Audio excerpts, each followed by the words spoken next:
হুসনা ফাদউহু বিহা ওয়া যারুল্লাযিনা ইয়ালহিজুনা ফি আসমাইহি। আল্লাহ তাআলা বলেন আল্লাহর রয়েছে সুন্দর সুন্দর নাম, সেই নামগুলি দিয়ে তুমি তোমার রবকে ডাকো, সেই নাম দিয়ে তুমি তোমার সৃষ্টিকর্তাকে ডাকো।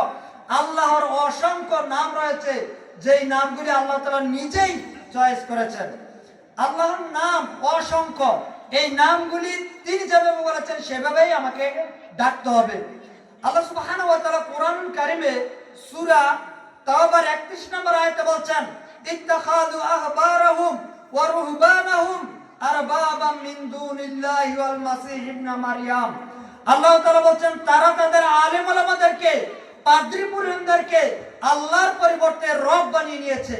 সম্মানিত উপস্থিতি, এই আয়াত যেই দিন অবতীর্ণ হয়, একজন ব্যক্তি রাসূলুল্লাহ সাল্লাল্লাহু আলাইহি ওয়াসাল্লামের সামনে আসলেন, এসে আল্লাহ নবীকে বললেন যে আল্লাহর রাসূল, আল্লাহ তাআলা এই আয়াতের মধ্যে বলেন ইত্তাখাযু আহবারাহুম ওয়া রুহবানাহুম আরবাবাম মিন দুনিল্লাহ, তারা তাদের আলেম ওলামাদেরকে, পাদ্রী পুরোহিতদেরকে আল্লাহর পরিবর্তে রব বানিয়ে নিয়েছে।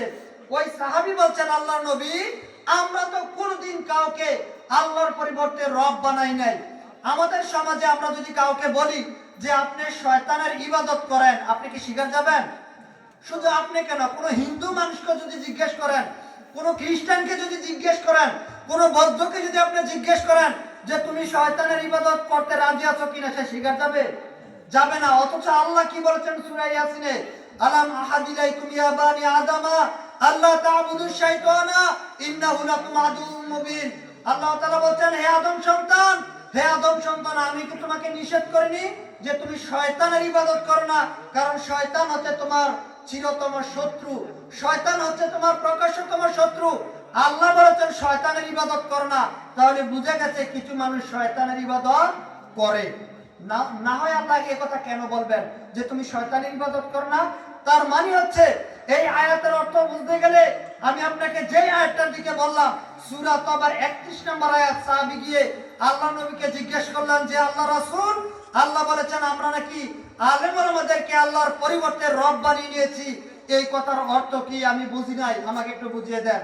তখন রাসূলুল্লাহ সাল্লাল্লাহু আলাইহি সাল্লাম ওই সাহাবীকে বললেন যে তোমার কোনো হুজুর, তোমার কোনো পীর, তোমার কোনো আলেম, আপনি যে শব্দই প্রয়োগ করেন না কেন, আল্লাহর নবী বলছেন যে যখন পাদ্রী পুরোহিতরা যখন তোমাদেরকে কোনো হালাল জিনিসকে, কোনো হালাল বস্তুকে হারাম করে দিত, তখন কি তোমরা সেটা মেনে নিতে? ওই সাহাবী বলছেন হ্যাঁ, সেটা তো আমরা মানতাম।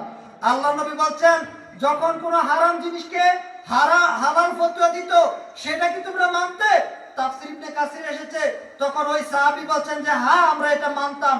তখন আল্লাহর নবী বলছেন এটাই হচ্ছে আল্লাহর পরিবর্তে অন্যকে রবের আসনে বসিয়ে দেওয়া। কোন হুজুর, কোন আলেম যদি আল্লাহর বিরুদ্ধে গিয়ে, কোরআন সুন্নাহর বিরুদ্ধে গিয়ে কোন ফতোয়া দেয়, আর সেই ফতোয়া যদি আপনি অন্ধভাবে মেনে নেন, সেটাই হচ্ছে আল্লাহর পরিবর্তে অন্যের আনুগত্য করা, অন্যকে রব হিসেবে গ্রহণ করা। সম্মানিত উপস্থিতি, আল্লাহ সুবহানাহু ওয়া তাআলা কয়েকটা কথা বলেছেন, তার মধ্যে একটা কথা হচ্ছে সূরা আরাফের 205 নম্বর আয়াতে বলেছেন ওয়াযকুরু রাব্বাকা ফি নাফসিকা তাদাররুআন ওয়া খিফাতান ওয়া দুনাল জাহরি মিনাল কাউল বিল গুদুদি ওয়াল আসাল। আল্লাহ তাআলা সূরা আরাফের 205 নম্বর আয়াতে বলেন ওয়াযকুরু রাব্বাক, তুমি তোমার রবের জিকির করো। আয়াতগুলি খুলে দেখেন, আয়াতগুলি পড়ে দেখেন, অনুবাদগুলি পড়ে দেখেন। পড়ার জন্য আল্লাহ তাআলা আপনাকে যদি শক্তি দিয়ে থাকে, সামর্থ্য দিয়ে থাকে, আপনি নিজে পড়ার চেষ্টা করুন।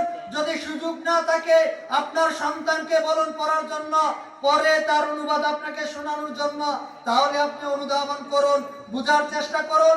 আল্লাহ সুবহানাহু ওয়া তাআলা বলেন ওয়াযকুরু রাব্বাক, তুমি তোমার রবের জিকির করো, ফি নাফসিকা, মনে মনে, তাদাররুআন ওয়া খিফাতান, ভয় ভীতি নিয়ে, ওয়া দুনাল জাহরি মিনাল কাউল, খবরদার তোমার জিকির যেন উচ্চ আওয়াজে না হয়। আল্লাহ বলেছেন ওয়াযকুরু রাব্বাক, তুমি তোমার রবের জিকির করো, রবের জিকির করতে হবে। আল্লাহ বলেছেন ওয়াযকুরু রাব্বাক ফি নাফসিকা তাদাররুআন ওয়া খিফাতান ওয়া দুনাল জাহরি মিনাল কাউল। আল্লাহ বলেছেন রবের জিকির করো মনে মনে, ভীতি সংগ্রস্ত অবস্থায়, ভয় ভীতি নিয়ে। তবে খবরদার তোমার জিকির যেন কথা দ্বারা প্রকাশিত না হয়, জাহর মিনাল কাউল, জাহর মিনাল কাউল, জাহর মিনাল কাউল। আল্লাহ বলেছেন খবরদার তোমার জিকির যেন উচ্চ আওয়াজ না হয়।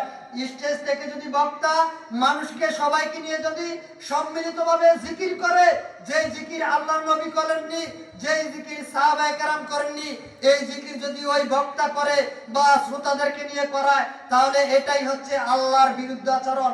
আল্লাহ বলেছেন ভয় ভীতি নিয়ে মনে মনে তুমি জিকির করো। সম্মানিত উপস্থিতি, যদি আপনি কাউকে শিক্ষার জন্য যদি উচ্চ আওয়াজে জিকির করেন তাহলে সেটা করতে পারেন, বাধা নেই। কাউকে শিক্ষা দিচ্ছেন, তালিম দিচ্ছেন, তালিমের ক্ষেত্রে গিয়ে শিক্ষা দেওয়ার জন্য যদি আপনি কাউকে জিকির শিক্ষা দেন উচ্চ আওয়াজ দিয়ে, সেটাতে কোনো সমস্যা নেই। কিন্তু আপনি যদি সওয়াবের নিয়ত করে যদি আপনি এই অর্থে যে এই আয়াতের উপরে যদি আমল করতে যান, তাহলে বক্তাও গুনাহগার হবে, শ্রোতাও গুনাহগার হবে, আল্লাহর আয়াতের বিরুদ্ধে আচরণ হবে। সম্মানিত উপস্থিতি,